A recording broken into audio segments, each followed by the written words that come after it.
My mom is threatening not to attend my wedding after my golden child brother proposed to my fiancée. So I told her she can toss her invite in the trash because I won't beg her to be there. Mark was my mom's baby boy and she didn't do much to try and hide it.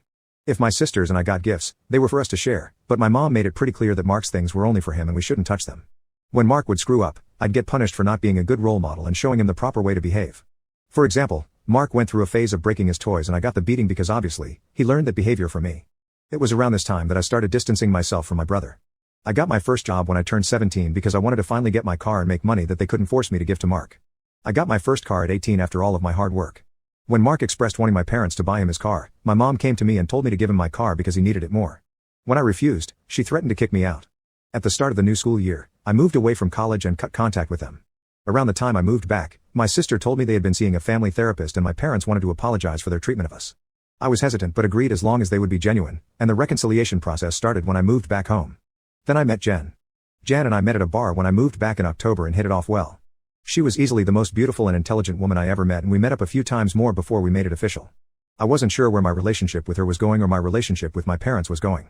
Mostly, I didn't want to mention my family because I was ready to cut contact again if needed.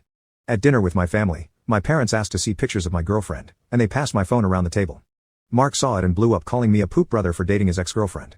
He demanded I break it off with her and I refused. When I asked Jen about it, she confirmed they dated and gave me the details about their breakup. They were only together for a month before he broke things off with her because he was bored of being in a relationship and never really wanted to settle down anyway. On Jen's birthday this year, I took her to a fancy dinner with our families and her closest friends to ask her to marry me. Mark flipped again and blew up about me proposing to her, which my sisters and I immediately shut down. Mark had been quiet about the whole thing for the last 2 months. I didn't see him much and figured he was in low contact with me, which I had no problem with. Then he invited me and Jen for a family dinner at his apartment with my parents and sisters. I thought it was weird but my parents and sisters were also going so we agreed to go.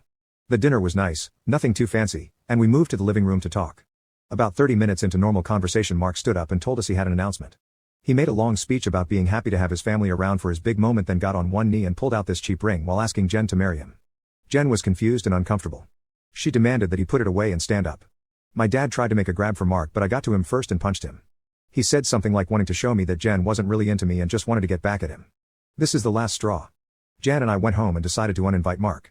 A few days later, my mom stopped by my house and said she wanted to discuss my wedding. She asked me why I was so adamant about Mark not coming. She said that I shouldn't be so insecure about Mark and Jen's previous relationship and that uninviting him, as he said that if I weren't going to re-invite Mark then she would not be coming either because I'm ostracizing her son. I shrugged and told her that if that's what she wants, she can toss her invite in the trash because I won't beg her to be there. She asked me if I would be okay with her not attending, and I told her it wouldn't be the first time she missed an event because of Mark. She said I was being an for throwing her past mistakes in her face and she stormed out. About 2 weeks after she decided not to attend the wedding, she stopped by and said she wanted to clear the air and talk about everything. She said she couldn't get over me not inviting her because of a simple mistake. I reminded her that his simple mistake was proposing to my fiancé with me sitting less than 3 feet away from him, and she said it was just a joke. Things got pretty heated up and we were having a screaming match. Jen got up and started walking towards the door. My mom followed her, still screaming at her. By this point, she's yelling about her tearing our family apart. While Jen was unlocking the front door, my mom grabbed her hair and pulled her to the ground still screaming. She hit her and tried to claw her face and I dragged her off of her and threw her outside. She banged on the door for a few minutes while I made sure Jen was okay before she left and called the both of us repeatedly. When I was sure Jen was okay I texted my mom and told her not to bother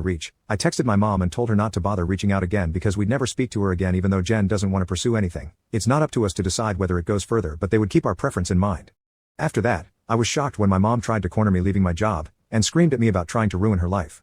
She kept screaming that I was an awful son for trying to get her arrested over a small misunderstanding and she didn't understand what she'd done to deserve being punished like this. I told her that she shouldn't have hit Jen if she didn't like being in legal trouble. She demanded that I tell the police to forget the report, which I refused. I told her what the officer said about it being out of my hands.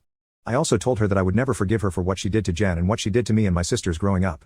She started to say how I should move on like my sisters, but I cut her off and told her that she should take their forgiveness and move on because she would never receive it from me.